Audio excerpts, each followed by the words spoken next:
And he is going to be talking to us about special research he's done for the Historical Society as part of his senior project, which he'll probably tell you about.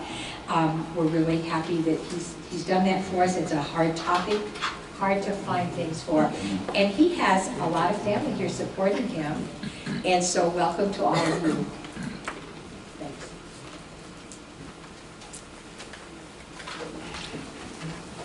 Hello, I'm Jaden Dondlinger. I'm a student at Marquette Catholic High School in Bellevue, Iowa. Every year, our school does a senior service project where the seniors go out to do service for an organization or a community. And this year, I decided to join up with the Jackson County Historical Society to do some research on the steamboating that happened in this area and give this presentation for all of you today. So, I'm going to get started here. You don't have to wait too long. So, the first steamboat created was by Robert Fulton. It was named the Claremont. The ship made her maiden voyage on August 17, 1807 from Greenwich Village, New York to Albany, New York, up the Hudson River. A lot of the people there to witness the maiden voyage of the Claremont were calling it Fulton's Folly due to its crude look and its how they didn't expect it to be able to function as well as it did. It made the successful journey to Albany and back, and its entire journey, it was clocking an average speed of around 4 miles per hour, which was pretty fast for the time. The success of the Claremont marked a new age of river travel and transport. The innovation of the steamboat allowed transportation up and down rivers such as the Mississippi. This was an issue beforehand because strong currents and rapids would make it difficult to travel up these rivers. Oftentimes, boats would use the river to travel downstream, and then they would have to be walked by foot upstream in order to combat the currents. Fulton, along with Robert Livingston, his associate, who was a wealthy and influential man, used the success of the steamboat to monopolize transportation on the Mississippi with steamboats. This monopoly was shortly disbanded because it proved to be unconstitutional by the Supreme Court because it restricted trade and transportation, which was something that the government had full legal power over at the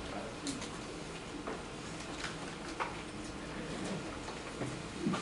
For its early years, steamboat travel was largely restricted to the lower Mississippi area because further north there weren't as many populated settlements, so there wasn't very much to go to see up in the northern Mississippi, and the unfavorable river conditions, such as shallow waters and rapids, such as the Des Moines Rapids that were found in southern Iowa, made it difficult for these steamboats to make the journey without breaching themselves on the sandbank. This was until 1823 when the Virginia became the first steamboat to successfully make the journey and navigate the upper Mississippi River. In doing so, the Virginia proved that Mississippi travel was possible in the upper Mississippi. This opened up new avenues for trade and transportation. This brought settlers as well as trade, such as the lead mines in Dubuque, being able to transport their goods more efficiently and easier, which expanded the ability to populate the area.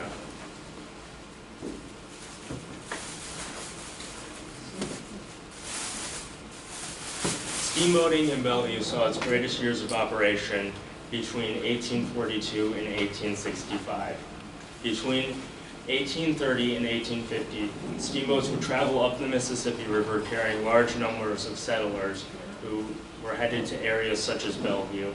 And this was largely in part due to the massive waves of immigrants that were headed from Europe to America at the time. Many of these immigrants were of German and Irish heritage, and they were headed for areas of the upper Mississippi and Mississippi River Valley area that had previously not been touched. During the Civil War, steamboats also saw a great usage as they were used for the transportation of troops and goods. Many of the training areas found in Iowa during the Civil War were found along the Mississippi River for this reason, because the Mississippi River had a direct path to the south for easy deployment, and it was easily connected by the use of steamboats in order to transport the troops from their towns and villages to these training camps where they would stay until their deployment. Boats such as the Henderson, that's displayed on the Freedom Rock in Bellevue, Iowa, would transport troops from towns such as Bellevue and to these training facilities.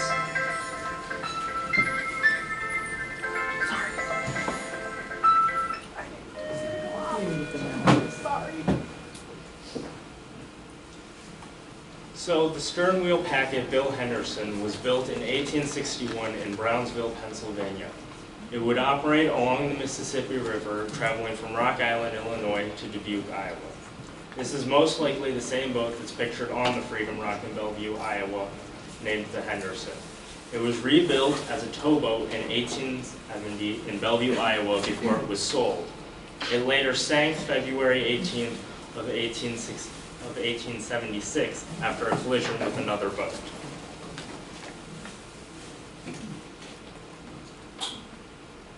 The steam packet Dave Tipton was a steamboat that traveled from Galena and made stops between Dubuque and Sebula, transporting passengers.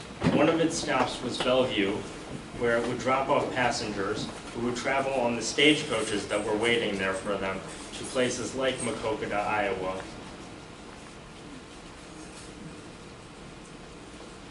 The steamer JS was a 170-foot long excursion steamer that traveled on the upper Mississippi that would have made stops in Bellevue. It began operation in 1901 under Captain John Streckfus, but it later burned down June 18, 1910, between La Crosse, Wisconsin and Lansing, Iowa, with 1,185 passengers on board. I do not believe there were any casualties during the event, but it was still a hit to the company that it was working for. Steamer WW was an excursion steamer similar to the JS that would travel past Bellevue and Sebula. It was built in 1882 in Dubuque, Iowa under the name City of Winona, but it was later renamed after Captain Walter Winchard when it was rebuilt in 1905. It was sold once in 1917 to Captain Brown's. Then it was sold again to John Klein, who used it in 1920, before being sold one final time to Captain Gatches, who used it to tow his showboat. There was a bit of complication with Captain Gatches because with his show, people assumed that the WW stood for Woodrow Wilson, which was a controversial topic at the time. But he cleared that up by saying that WW instead stood for Western Waters, which allowed him to continue his show. It sank on the Ohio River near Bush Creek Island in 1922. Other steamboats to note here were the excursion steamer Avalon, the steamer C.W. Cowles, the packet steamer Delta Queen, the paddle steamer St. Paul, the steamer President. These were all steamboats that would have traveled past Jackson County, well, on the upper Mississippi, or some that would have made stops in Bellevue or Sebula. So I have here a picture of the JS at Bellevue and the steamer President on the Mississippi. I believe this picture was also taken around the Jackson County area. The Maquoketa River was also used for steam travel for a brief period of time. In 1859, steamboat travel was inaugurated for the Maquoketa River after a huge push by those living on and around the river to open it up for travel, as they believed that would allow them better prosperity as it had for all the towns living along the Mississippi River. After those around the river those around and on the river organized an attempt to securely prove that the river was navigable, to quell any doubts that anyone would have about the possibility of using it for steamboat travel. There were issues shortly after when in 1860 the steamer the Maquoketa City, which was built earlier that year in Dubuque, got stuck on a sandbar while it was navigating the river.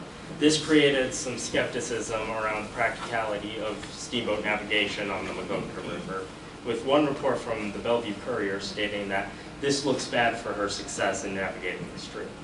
This skepticism was quickly dispelled after both the steamers, the Echo and the Enterprise, successfully made the journey on the Maquoketa River, proving that it would be able to be used for navigation.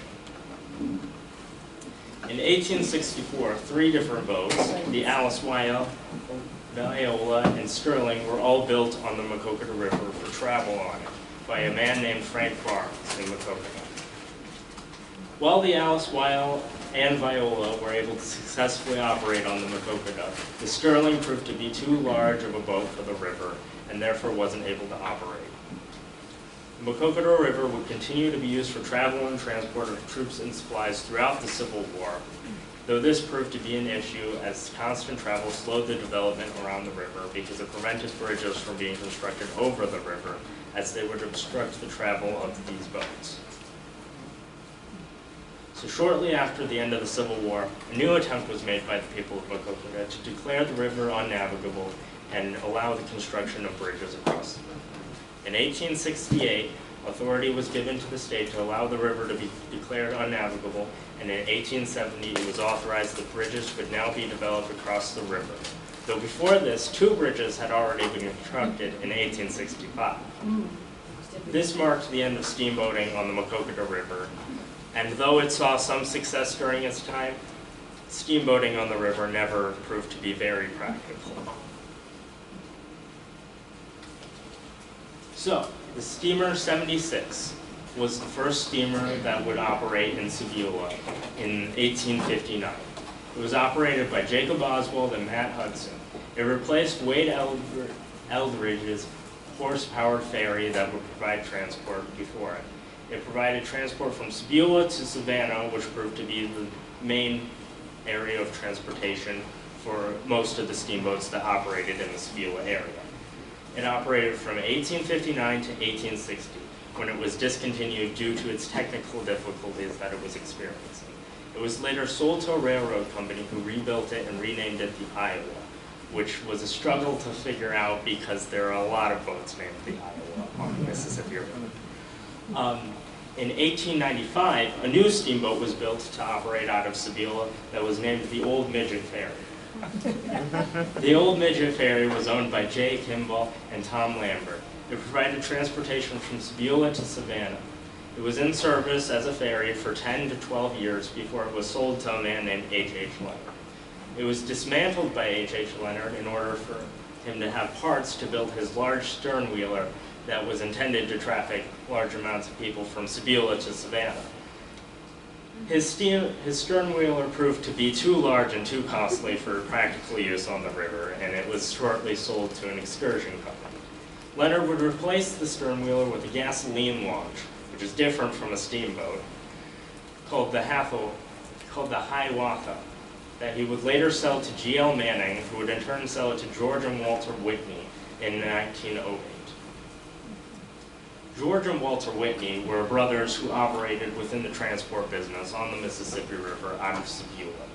The Whitney brothers would operate a few boats on the river together before disbanding their partnership for unknown reason.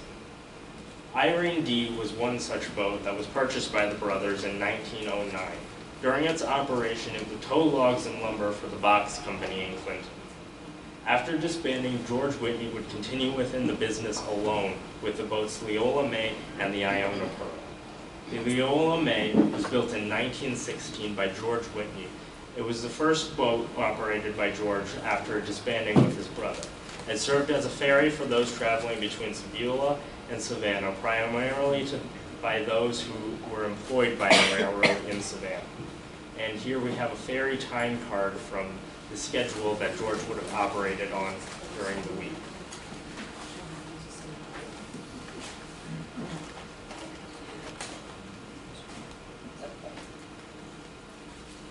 The Iona Pearl was built by George Whitney in 1928 to deal with the increase in travel between Sevilla and Savannah. In 1932, though, the Sebula-Savannah Bridge would be nearing its completion, which would reduce the need for steamboat travel between Sebula and Savannah. And so the Iona Pearl made its last trip between the two that year. The Iona Pearl then, along with George and his family, moved to Louisiana, where the Iona Pearl would continue its ferrying business. The Sebula-Savannah Bridge basically ended the steamboat business out of Sebula because it was no longer, because its primary business was no longer present. It was no longer deemed super necessary to have the steamboat operate out of Sebula. After the end of the Civil War, railroad lines in the upper Mississippi River area began to expand rapidly. The introduction of widespread railroad travel effectively ended the needs for steamboats. Trains were able to transport far more than the steamboats were in a far shorter amount of time. The trains also had the added benefit of being able to operate during the winter months when the river would freeze over and the steamboats would typically be unable to run. Steamboats would continue to operate on the Mississippi River, but at a reduced rate, with some rail lines employing the use of steamboats to transport passengers and workers to the rail lines. There were some initial tensions between the newly arrived steamboat business and the newly arrived railroad business and the steamboats operating on the Mississippi River. One of these tensions boiled over when the steamboat F.E. Afton collided with the newly completed Rock Island Railroad Bridge in 1856. On April 22, 1856, the F.E. Afton collided with the bridge, destroying both part of the bridge as well as the boat. The F.E. Afton apparently hauled cargo that was headed to Jackson County. The collision resulted in the captain of the F.E. suing the railroad company for obstructing the navigation of the waterway. The resulting legal case even involved a young Abraham Lincoln who was representing the railroad company. The controversy surrounding the event brought up even more tension between the growing railroad presence and the existing steamboat business. The resulting case was dismissed due to a hung jury, though a later ruling sided with the railroad company that allowed the bridge to stay. Initially, after the railroad business began to overtake the need for steamboats, the steamboat lines began rivalries with each other and would compete to see who had the fastest and therefore best boats to keep their business, as the business was not as great as it used to be. Though the steamboat business would never be what it once was on the Mississippi River. The steamboating largely transitioned afterwards to ferrying passengers and providing entertainment on the river as excursion boats rather than being used for practical transportation. Here we have the steamer JS in St. Paul, who are frequent visitors to the Bellevue, Iowa area and the Jackson County area as a whole. Thank you all for coming out to see this, and thank you to the Historical Society for helping me with this. And thank you to David Kendall, who helped a little bit with some of the information. And that's it. Thank you. I want to ask if anybody has any questions. Yes, of course. Does anyone have any questions? Early on, you were talking about different steamers, the paddle Yes. steamer. What's a packet? A packet steamer? Yeah. I'm not entirely sure. I'm not a complete expert on the different models of steamers. The paddle steamer, I believe, worked mostly with big wheels, and I think they were just mainly smaller on the packet steamer. Did we ever have any steamboats blow up? I mean, heard Blow about up, them. not in our area, Not in but a our- few of the steamboats that operated in the Mississippi did blow up one time. Any other questions? Are there any steamboat wrecks that you know of in Jackson County area? Not in the Jackson County area, but I know there are some in like Rock Island. All right. I think everybody would be interested in knowing what your plans are. You're a senior and graduating, what your plans are. I plan to go to the University of Wisconsin-Platteville next year to study engineering. Awesome. All right. Well, thank you very much. Yes. I certainly appreciate that. And just, we have the opportunity to work with a lot of young people that come and go and do projects for us. I have to say that Jaden is one of the best. He's definitely a self-starter. He didn't need to be prodded along. He did everything on his own, and I can tell you, really did a deep dive into this because this research isn't easily available.